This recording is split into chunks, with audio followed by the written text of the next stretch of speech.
Hello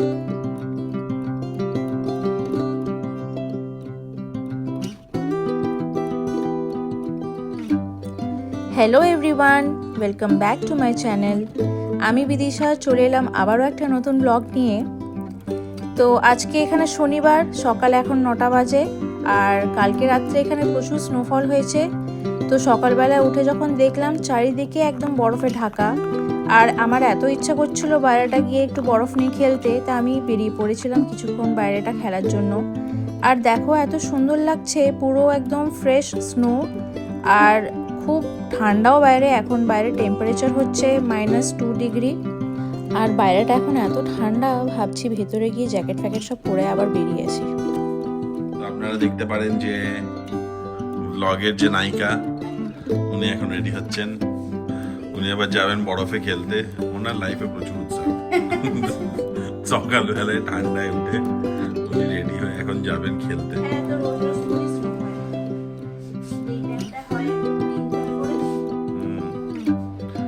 উনি আমাকে offer দিয়েছিলেন, আমি সেটা রেসপেক্টফুলি বারণ করেছি। তো শঙ্খ তো এলো না, ওর অফিসের কিছু কাজও আছে।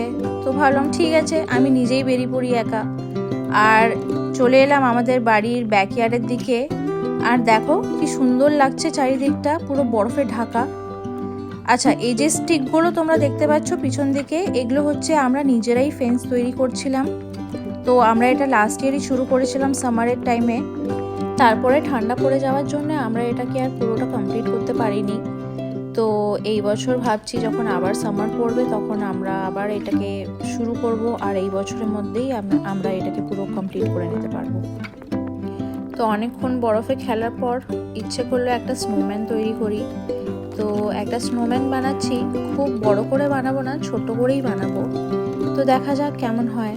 আমি আগের বছরও একটা স্নোম্যান বানিয়েছিলাম, সেটা আমাদের বাড়ির ফ্রন্ট ইয়ার্ডের দিকে আমি তৈরি করেছিলাম, খুব ভালো হয়েছিল দেখতে। এই বছর বানাচ্ছি এটা ব্যাকইয়ার্ডের দিকে বানাচ্ছি। তো দেখো কি কিউট লাগছে না দেখতে। তো চলো এবার এই স্নোম্যানটাকে আমি একটা মাফলার পরিয়ে দিই, আর এর সঙ্গে একে একটা টুপি পরিয়ে দিচ্ছি।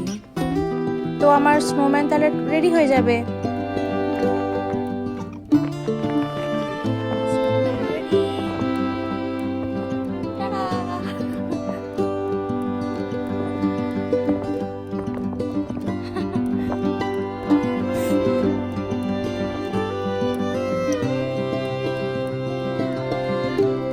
আমি এবার ঘরের ভেতরে চলে এলাম, আর জানলা দিয়ে দেখাচ্ছি ব্যাকইয়ার্ডের দিকে। দেখো কি ভালো লাগছে দেখতে, স্নোম্যানটাকে পিছন থেকে দেখো কি কিউট লাগছে। চলো অনেক লেট হয়ে গেছে, এবার কিন্তু আমাকে লাঞ্চ প্রিপেয়ার করতে হবে। তার আগে কিচেনটাকে একটু ভালো করে ক্লিন করে নিই, সব জিনিসগুলো গুছিয়ে রেখে দিই। আর এবার তৈরি করব, আজকে ভাবছি একটু বানাবো ঘুগনি আর তার সঙ্গে রুটি। তো ঘুগনির জন্য আমি মটরটা কালকে রাত্রেবেলায় ভিজিয়ে রেখে দিয়েছিলাম। তো প্রথমে ঘুগনির জন্য আমি এটাকে সিদ্ধ করে নেব। তো একটু জল দিয়ে দিচ্ছি, এর মধ্যে হলুদ আর নুন দিয়ে আমি এটাকে ঢাকা দিয়ে রেখে দেবো, এটা সিদ্ধ হবে।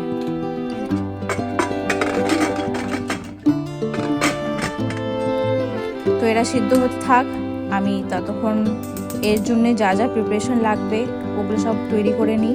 প্রথমে একটুখানি পেঁয়াজটাকে কুচিয়ে নিচ্ছি,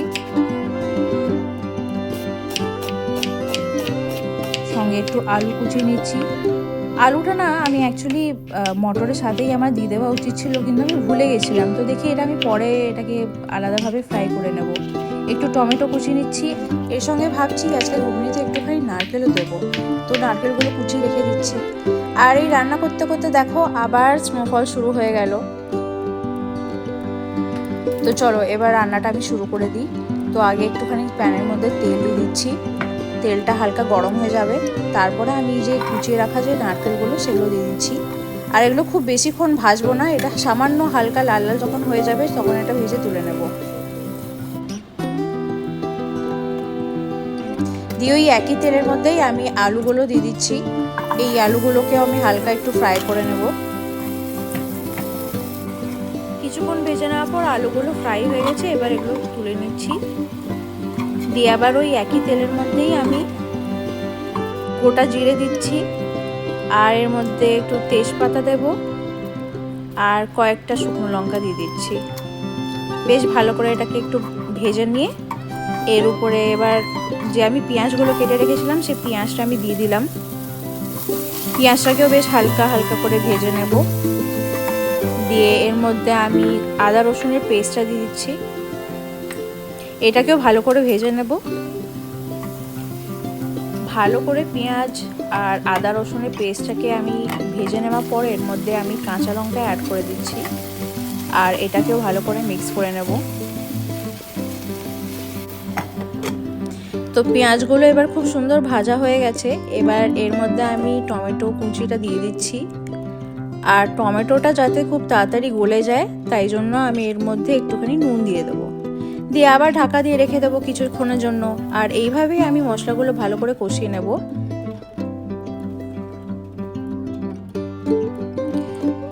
তো দেখতেই পাচ্ছ এবার টমেটোটা আমার খুব ভালোভাবে এটা গলে গেছে আর মশলাটাও পুরো ভালোভাবে কষানো হয়ে গেছে।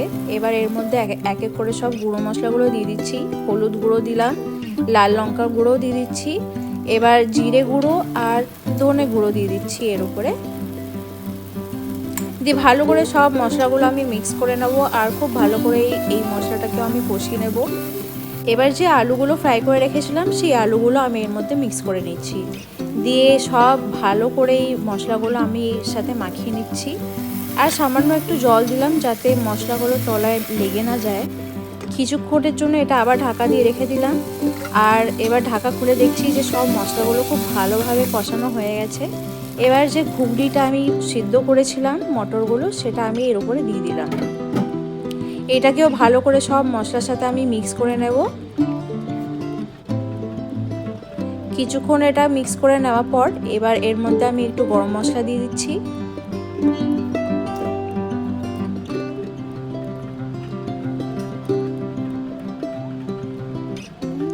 এটা প্রায় হয়ে গেছে। এবার এর উপরে আমি ধনেপাতা কুচিটা দিয়ে দিলাম আর যে ভেজে রাখা যে নারকেলগুলো ছিল সেটাও এর উপরে দিয়ে দিলাম।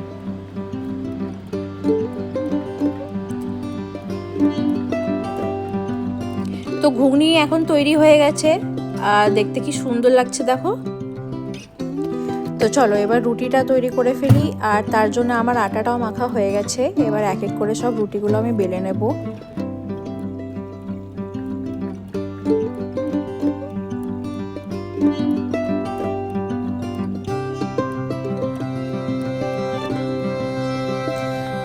সব রুটিগুলো বেলা হয়ে গেছে। এবার এক এক করে আমি প্রত্যেকটা রুটিগুলো সেঁকে নিচ্ছি। এবার রান্নাও আমার প্রায় কমপ্লিট। এবার এটাকে আমি সার্ভ করে নেব। আর আমার ভিডিওটা কেমন লাগলো সেটা অবশ্যই আমাকে কমেন্টে জানিও। আর ভালো লাগলে একটা লাইকও দিয়ে দিও।